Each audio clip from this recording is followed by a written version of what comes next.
قورباغه در خواب به چه چیزی اشاره دارد؟ قورباغه سبز نشانه‌ای از پنهانکاری است. شاید شما اخیراً سعی داشتید احساسات و غرایز خود را از دید دیگران دور نگه دارید، ولی اکنون زمان آشکارسازی است. همه حس‌های پنهان شده را ابراز کنید و خودتان متوجه بهتر شدن حال روحیتان خواهید شد.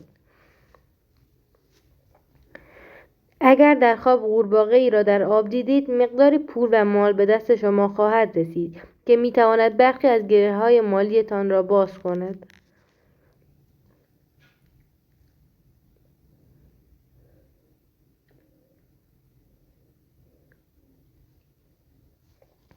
اگر در خواب دیدید که قورباغه‌ها در حال فرار کردن بودند، تعبیر رویای شما خوب است و نوید از حل شدن پاره‌ای از مشکلاتتان می‌دهد. خوش‌سود باشید، چرا که لطف خداوند شامل حالتان خواهد شد.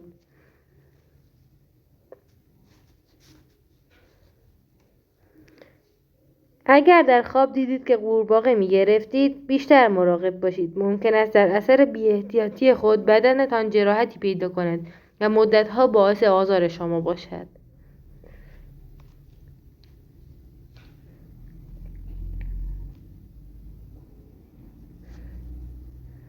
اگر در خواب دیدید که روی قورباغه و یا قورباغه‌ها راه می‌رفتید و با پای خود آنها را له می‌کردید، تعبیر این رویا نشان می‌دهد که تمام دوستانتان در شرایط سخت شما را تنها می‌گذارند. در واقع زمانی به کمک آنها نیاز دارید به بهانه‌های مختلف می‌تراشند تا شما را از سر خود باز کنند.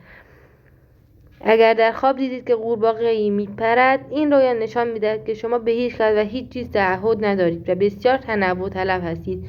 مدام دوست دارید از شاخه‌ای به شاخه دیگر بپرید و موارد مختلف را امتحان کنید.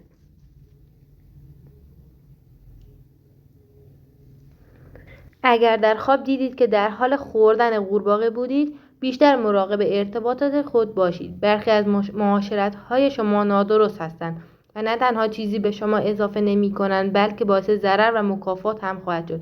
خوشی‌های فانی و زودگذر فقط وقت شما را می‌گیرند. اگر شما یک خانم هستید و در خواب خود قورباغه‌ای بسیار بزرگ دیدید، به زودی با مردی ثروتمند و توانگر ازدواج خواهید کرد که همسر خود را به تازگی از دست داده و فرزندان زیادی دارد.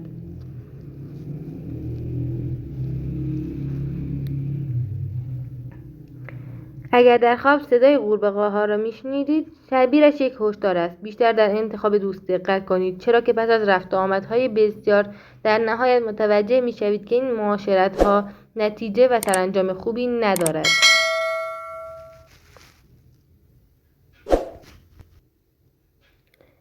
اگر در خواب دیدید که قورباغه‌ای در جیب یکی از لباسهای شما بود، اموال و دارایی‌تان را از دستتان بیرون می‌کشند. نسبت به شما ناحقی خواهند کرد و همچنین پشت سرتان بسیار بدگویی خواهند کرد. مراقب زندگی خود باشید.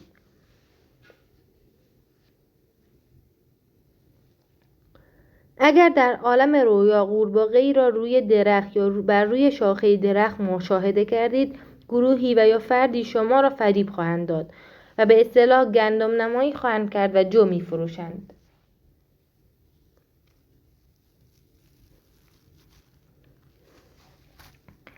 اگر در خواب دیدید که قورباغه‌ای در تخت و یا رخت خوابش بود، در صورتی که مجرد باشید، تعبیرش زنی بد و فاسد است. همسر خوبی نصیبتان نخواهد شد. اگر متأهل هستید، دعوا و درگیری بین شما و همسرتان رخ می‌دهد که برخوردی نامناسب و زشت با او خواهید کرد.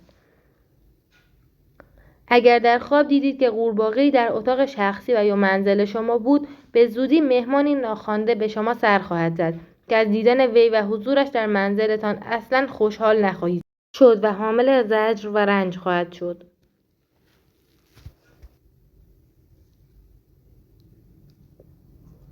اگر در خواب دیدید که تعداد زیادی قورباغه در محیطی جمع شده بودند و همه با هم سر و صدا می‌کردند، تعبیرش برای مردم ساکن این محیط خوب نخواهد بود.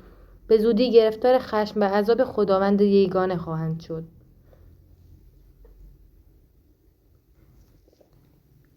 اگر در خواب دیدید که قورباغه‌ای بسیار سر و صدا می‌کرد و یا به اصطلاح فریاد می‌کشید، تعبیرش این است که به زودی وارد مکانی جدید خواهید شد. می‌تواند یک مهمانی و یا محیط کاری و شغلی هم باشد.